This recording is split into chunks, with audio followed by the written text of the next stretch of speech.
The Galactic Council Chamber was a place of grandeur.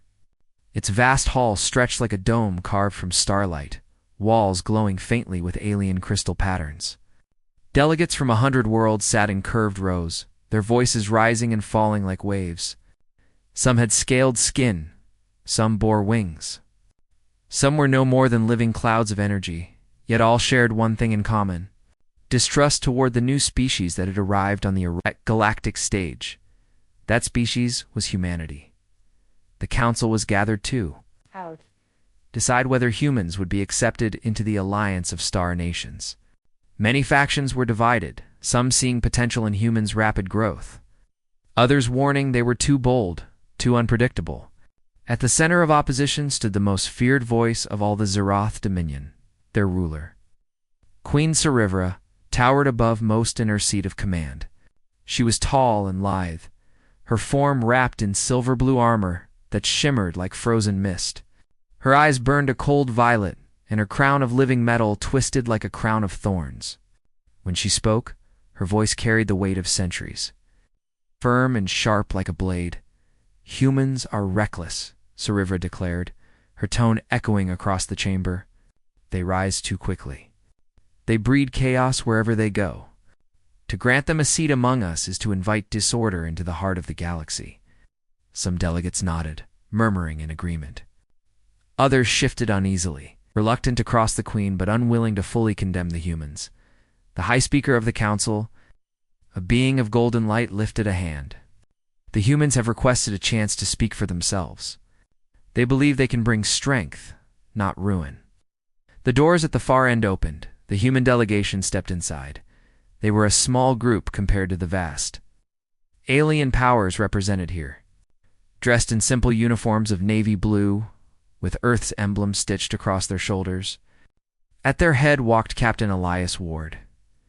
He was not the tallest, nor the most decorated of his kind, but there was something steady about him.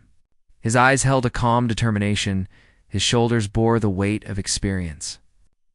He had survived battles no one should have lived through, and that resilience was the reason his people had chosen him to represent humanity. The moment Elias entered, silence fell. All eyes turned toward him. Some aliens hissed, others tilted their heads in curiosity. The air thickened with quiet tension, but none reacted more sharply than Queen Sarivra, her gaze locked on Elias. And for the first time in living memory, the Queen froze. Her lips parted slightly. Her fingers clenched the armrests of her throne. The chamber noticed her hesitation. She, who was never shaken, now sat motionless before a single human. Elias paused, confused by the reaction, but said nothing. He only stepped forward with quiet dignity and bowed his head slightly. "Members of the council," Elias began, his voice steady but respectful, "I come not to demand a place, but to prove that humanity can stand as equals. We are not perfect. We are young compared to you, but we have endured challenges that should have broken us, and every time we rose again."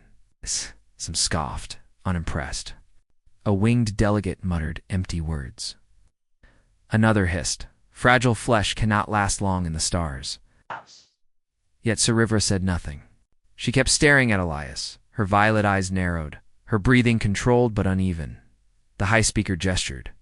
"The Queen of the Zeroth Dominion has spoken strongly against your people. Do you wish to answer her concerns?" Elias turned to face Sarivra directly. His calm gaze met her cold one. For a moment neither spoke. Then Elias said simply, "If we are reckless, it is because we dare. If we are chaotic, it is because we refuse to surrender. If we rise quickly, it is because we cannot accept chains. Humanity does not seek to dominate. You all have far greater power than we do. What we seek is a chance to stand beside you. Nothing more." His words carried no arrogance, only quiet conviction. Whispers spread among the chamber. Many were unimpressed, but some found themselves listening more closely than they expected. Sarivra's lips tightened. She rose from her throne, her tall figure casting a long shadow across the chamber. "You speak well, human," she said coldly. "But words mean nothing when your species knows only war and destruction. Your history is soaked in conflict. What proof do you bring that you will not spread that conflict among the stars? Elias did not flinch. Our history is filled with war, yes, but it is also filled with survival. No matter how many times we fall, we rise again. That is our proof. We have learned to endure, and we will endure, even if we must stand alone. The council chamber stirred with energy. Some admired his courage. Others dismissed it as arrogance. But Sarivra's expression was unreadable. She sat back down slowly, still watching him with an intensity that unsettled even her own guards. Behind closed doors later, as the council adjourned for recess, factions gathered in private. Many still doubted the humans. Some plotted quietly to ensure the alliance would fail. In her chamber, Sarivra paced. Her advisors asked why she had faltered. She dismissed them with a glare. But deep inside her mind was restless. The moment she saw Elias, she had felt something impossible. Recognition. The humans were supposed to be new to the stars, yet his presence struck her like memory. Her people's legends spoke of a time before the Alliance, when an ancient empire had sought to enslave the galaxy. Most races had bowed. Only one species, fragile but fierce, had resisted. They had fought with desperate bravery, never yielding, even when victory was hopeless.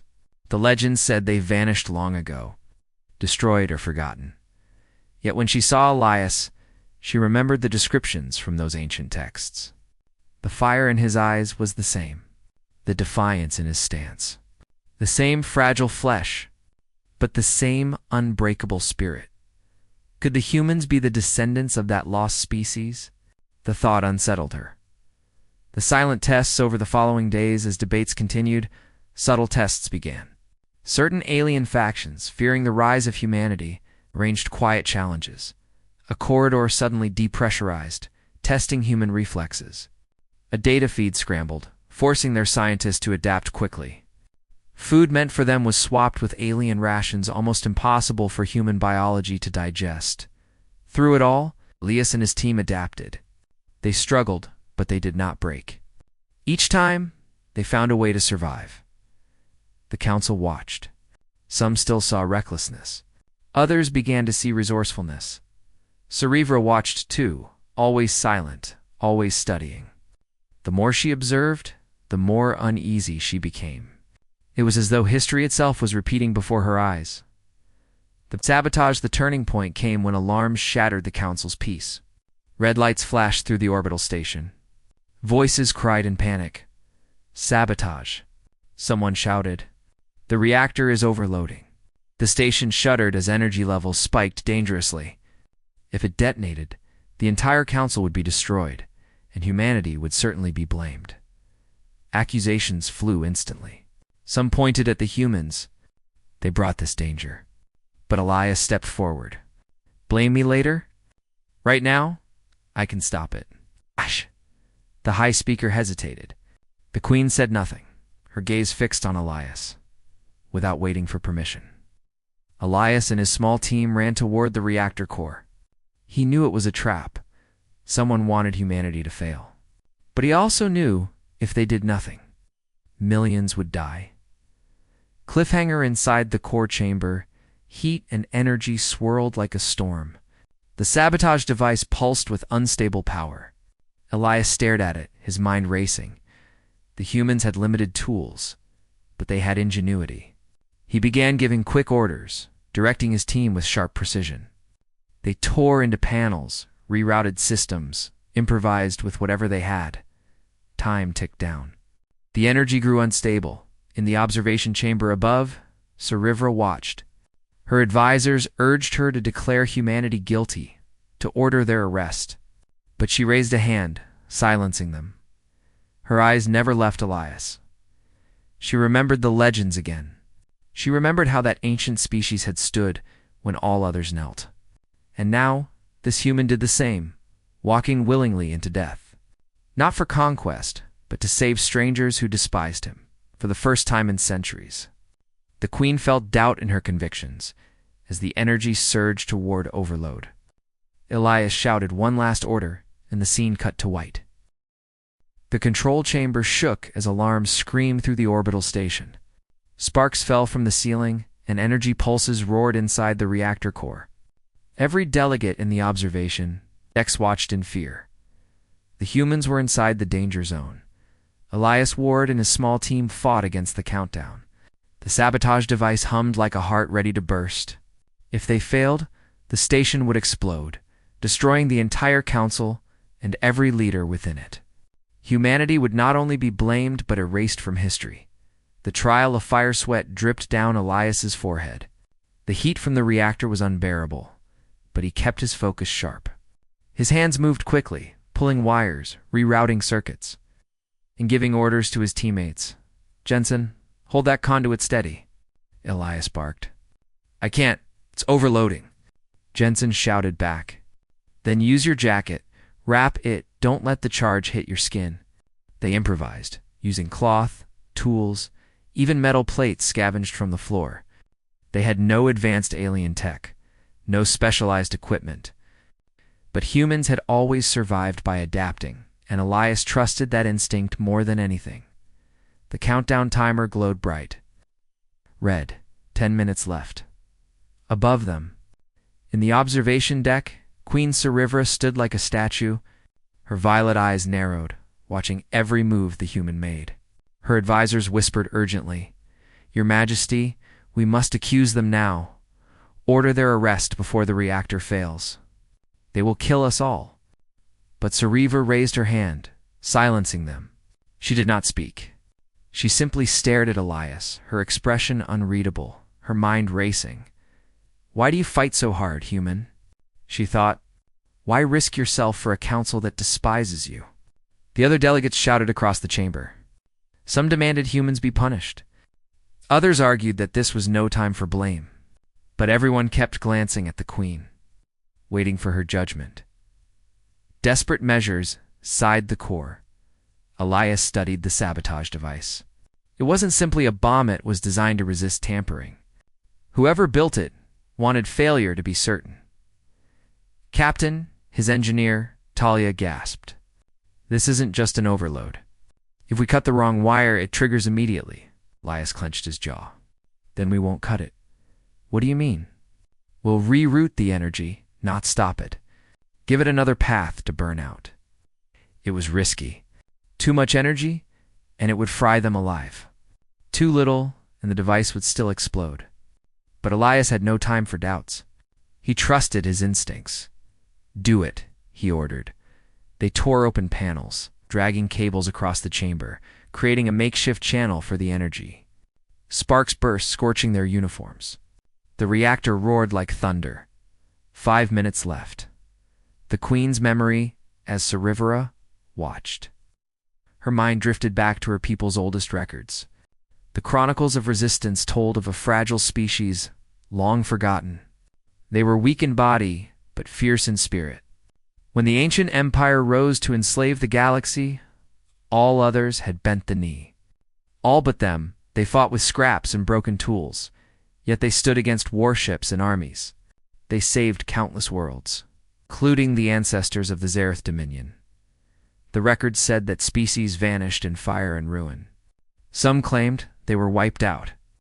Others said they fled into the unknown, and now Sarivra saw Elias standing in fire, refusing to bend, refusing to surrender. The memory of the legends burned in her chest. Could it be true? Were humans the heirs of that lost, defiant race? The narrow escape sighed the core. The humans finished their work. The cables glowed, trembling under the redirected energy. Elias grabbed the final lever. "This is it," he said. "When I pull, the surge goes through the bypass. It'll either burn out the device or us." His team exchanged nervous glances. Yet none backed away. They nodded, standing with him. Elias yanked the lever. A blinding flash filled the chamber. Electricity screamed across the wires. The sabotage device shuddered, trying to resist, then cracked open with a violent burst. The lights flickered. The alarms cut off. Silence, the reactor stabilized. The overload was gone. The humans had done it. The aftermath when Elias staggered out of the core chamber. His uniform was scorched, his hands blistered, his face streaked with soot. His team followed behind, exhausted but alive. The council chamber erupted in noise. Some shouted in disbelief, others cheered, others accused them still. But no one could deny the truth. The humans had saved them all. Elias stood tall, despite his pain. "The station is safe," he said simply. Before anyone else could speak, Queen Sarivra rose from her throne. The hall fell silent at once. She descended the steps slowly, her tall figure moving with cold grace. The other delegates held their breath, waiting for her judgment. She stopped in front of Elias. For a long moment, she only stared at him, her violet eyes searching his face. Elias met her gaze without fear. Then Sarivra spoke. "You remind me of ghosts," she said softly, her voice carrying across the chamber. "Your people are not as new to this galaxy as we thought. In you I see the fire of those who once saved us all." The chamber gasped. Elias frowned. "I don't know what you mean, Your Majesty. But we came only to stand as equals. Nothing more." Sarivra studied him. For the first time, a faint trace of respect flickered in her cold eyes. The turning point debates exploded again. Some demanded proof of her words. Others shouted that humans could not be trusted. But Sarivra raised her hand, silencing them. "You saw what they did. When danger came, they did not flee. They did not bargain. They risked themselves for all of us Eisen, those who despised them. That is not recklessness. That is courage." Her voice grew sharper. "The Zeroth Dominion will support humanity's entry into the Alliance." Shock spread through the chamber. The Queen, who had been humanity's fiercest enemy, was now their greatest supporter. Other factions, unwilling to oppose her directly, began to shift. The balance of votes turned. One by one, delegates raised their approval at last. The High Speaker declared by majority decision. Humanity is accepted into the Galactic Alliance. The chamber thundered with mixed reactions, applause, outrage, disbelief. But the decision was made. Private words later, after the session ended. Elias found himself summoned to a private chamber. Queen Sarivra waited, alone. He entered cautiously. "You wanted to see me?" She turned to face him. Her armor gleamed in the soft light. For once her voice was not sharp, but thoughtful. "You do not understand what you are," she said. "I'm just a soldier," Elias replied. "Nothing more." "Ah," her eyes narrowed. "No, you are proof. My people's legends spoke of a species that never bowed. They vanished long ago. Yet when I saw you, I knew. You are their descendants. Humanity is their echo." Leah shook his head. "Maybe we're just stubborn. Maybe we're just human." Sarivra almost smiled, though the expression barely touched her lips. "Stubborn, yes. But that stubbornness may save the galaxy again." The new alliance news spread quickly. Humanity, once doubted, now stood as an official member of the Galactic Alliance. Their role was small, at first one voice among many. But their courage had already left an impression. Some races began to reach out, curious to learn more about humans. Others plotted quietly, fearing the rise of this new species. Elias returned to his quarters, his body still sore from the reactor battle. Yet he felt something shift in the galaxy's tides. Humanity was no longer alone, and far across the stars, whispers began. Whispers of a new age, of a fragile species with unbreakable will. The Queen's reflection in her private throne chamber. Sarivra stood before a window of endless stars. She dismissed her advisors and remained alone with her thoughts. She remembered the legends of her ancestors, the defiant species that once stood when all others fell. And she remembered Elias standing in fire, refusing to bend. The Queen of the Zeroth Dominion, feared by all. Whispered to herself for the first time in centuries, the legends were true. Humanity has returned. Her violet eyes gleamed, not with cold disdain this time, but with the faintest spark of something new. Respect, and perhaps hope. Closing scene far away, Earth celebrated its first true step into the stars. But for Elias, the journey was only beginning. The galaxy was vast, filled with danger, filled with empires that would test them. Yet he believed in one simple truth: humanity would endure, because that was what humans had always done.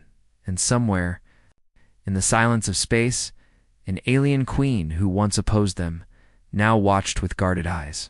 Knowing that this fragile species might one day decide the fate of them all,